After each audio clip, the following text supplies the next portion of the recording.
All right, today is gonna be a fun day. I have to get a motorcycle. It is a requirement. Full-time RV life with a single vehicle and two people is challenging. Not impossible, but challenging. The solution to that is a second vehicle. Driving a truck and a trailer and a second truck from point to point to point to point, or a second car, whatever, is kind of ridiculous. What I'm gonna do is I'm gonna put a front mount hitch on the truck, and then in the front mount hitch I'm going to put a motorcycle carrier, and then on the motorcycle carrier I'm going to get the smallest, lightest, easiest, most on-road, off-road capable bike compromise I can get.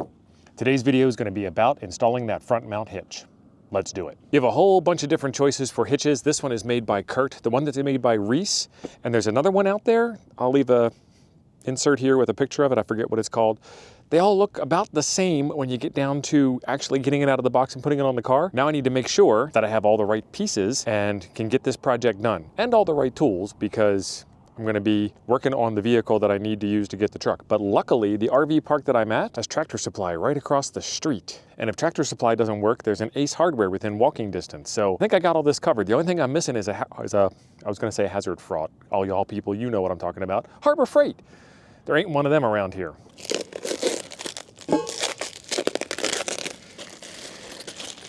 All right, bag of hardware. Probably should take these cardboard pieces off after it's installed, but too late. For those of you that care, this is a 500-pound tongue weight, 5,000-pound gross trailer weight, and 9,000-pound straight line pull hitch. And I think it's actually kind of interesting that they put this metal plate here for structural reinforcement, but they didn't put the holes in it to do the trailer tie downs. The safety chains. Kurt, you make trailer hitches for a living. Safety chains. That's part of trailer hitches. All right, I did a quick test fit, and it looks like this is going to be acceptable. I don't want to say it's going to be fairly easy, because y'all know that's going to jinx it. These here are to thread bolts through the frame rails and into place. Carriage bolts, flat washers, only 2. Regular bolts, nuts. I got 2 nuts. I got 4 lock washers. These bolts are 2 different sizes. So you have 2 that go with the long and 2 that go with the short. And if you put them on and they have a lot of play in them front to back, then you know you got the wrong one. Same thing with the lock washers. They are 2 different sizes, and you can't see it like that, but you might be able to see it like that. But either way, just take my word for it. They're 2 different sizes. The bigger washer goes with the carriage bolt, and the carriage bolt is the one without a head on it. I mean, it's got a head, but you know what I mean. This one here, the shoulder of the bolt goes in and makes a positive connection and stops things from rotating, where this one here, your tool, stops things from rotating. So bigger washer, fatter bolt, which is shorter. No judgment. And those mysterious washers, they go with the longer bolts. And then always be knolling. And this way, when I go to pick up these parts, they will be in the right order, in the right location, sorted by the right thing, and a lot harder to screw up. I know y'all have faith in me. I can still screw this up. You're gonna have to do some maths here. Inside of the driver's side door, on my truck, it's on the B pillar. A is the front windshield, B is the second, and C is the last. It's on the B pillar. Front gross axle weight rating is 6,000 pounds. Do not exceed 6,000 pounds on the front axle, but how are you gonna know about that? That is where going to one of those cat scales types things works out, or going to a RV weigh station or something along those lines. You weigh the front axle with and without the appropriate load on it. And by load, I mean you and everything that you normally carry inside the truck, and the front hitch, the motorcycle carrier, and the motorcycle. In my case, the hitch is 35, the carrier is, I think, 50, and the motorcycle is 250. So we're probably okay, but I'm still gonna get it weighed out farther down the line. Now I gotta go figure out this fish wire thing. This is gonna be complicated because I don't have the appropriate jack stands to raise this hitch up, and it's 35 pounds. So I'm gonna be doing a lot of 35-pound bench presses today. All right, so I'm gonna measure the distance between these 2 holes at approximately 9 inches on center. And then I need to find the same frame holes to figure out where this thing is going. And there's one way up here, and I think it's gonna be that one. Yep. Okay. That one I'll be able to get to really easily. That's going to be very helpful. Let's figure out which bolt they want to go into this front hole, and we'll get that shoved in, and that'll get most of this weight up in the air. They want number 2. Number 2 is the 9/16 bolt. So number 2 plus the flat washer through the front hole in the frame that I just showed you, through the hole in the hitch, through the lock washer, through the nut. 1, 2, 3, 4. That hole really isn't oval on camera.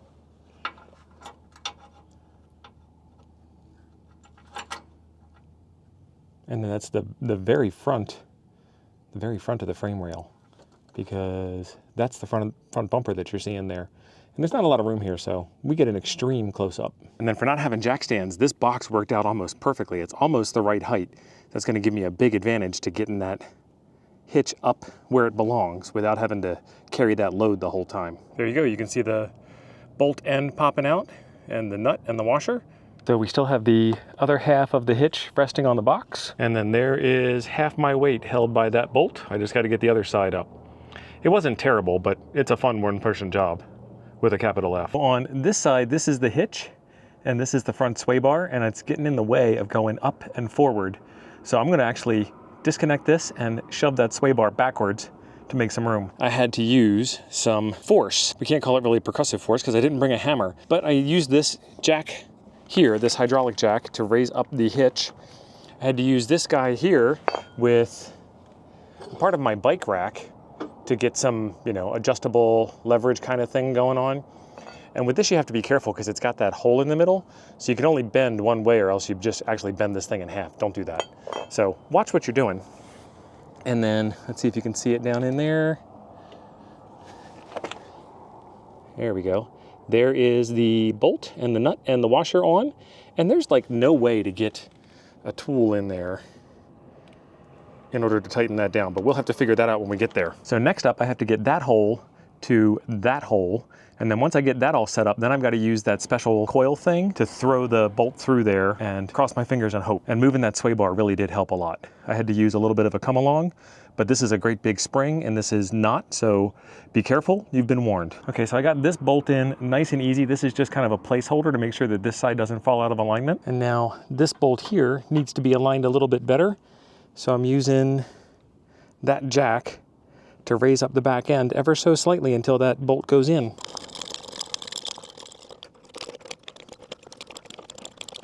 Getting there. There it is. Now that's nice and easy. Maybe a little bit more. Okay, and this one here is still a little tight. So what I'm gonna do is get that other one in place and bolted down, and then come back over here. Ain't got much choice. All right, and that is where this thing here comes in. After you get it threaded through and out the hole, you can then put this bolt into that spring end and pull it through for you. And they give you 2 of these, so one for each bolt. So take this end here, the free end, and shove it through the frame, and then pull this out through that hole. So this goes into some convenient place in the frame that this bolt head will fit through, and then you pop this back out that hole in the front hitch. If you come down to the front of the truck where this is, you can get a straight shot into that frame member because this here is attached to the top of the frame.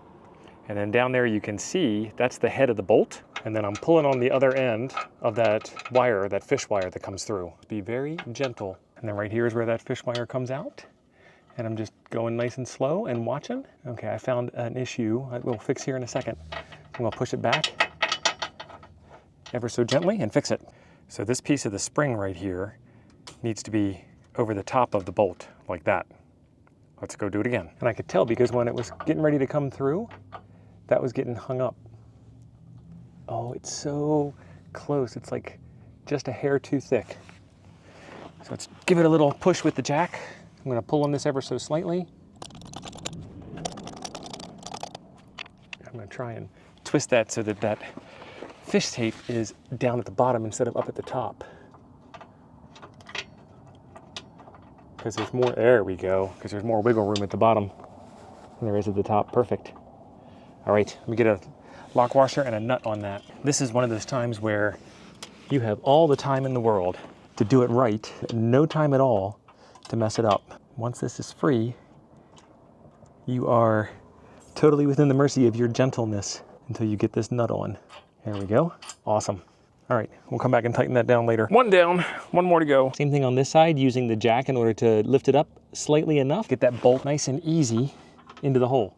and it just slides right in there with no issue. That's what you want. And then same thing here, this spring fish tape thing is supposed to be over the edge, and that's what I did wrong the last time, so doing it right this time.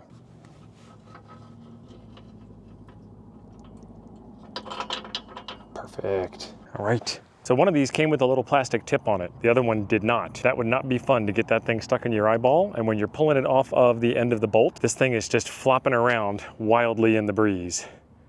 So wear something over your eyes. All right, and that's what she looks like installed. It's barely noticeable unless you know what you're looking for. They said on some of the newer trucks, you're gonna have to cut this front air dam plastic in order to allow it to stick through, but not on this 2008. So I need three things in order to finish this project that I didn't bring with me. I need a 9/16 socket, I need a 5/8 socket, and I need a torque wrench to click them down into place. I'm gonna do that off camera because other than that, the install is done and you guys have seen somebody ratchet bolts into place before, I'm sure. All right, the job is done. The bolts are down, they're all torqued to spec. They said 5/8 and 9/16 sockets. That was a lie. It is 7/8 and 15/16. And the one in the front needs to be a deep socket, and I had to go through the front bumper in order to get the right angle with the deep socket and the adapter because I didn't bring my 1/2" ratchet with me. That was fun. Right there, 9/16, 5/8 socket, tools required.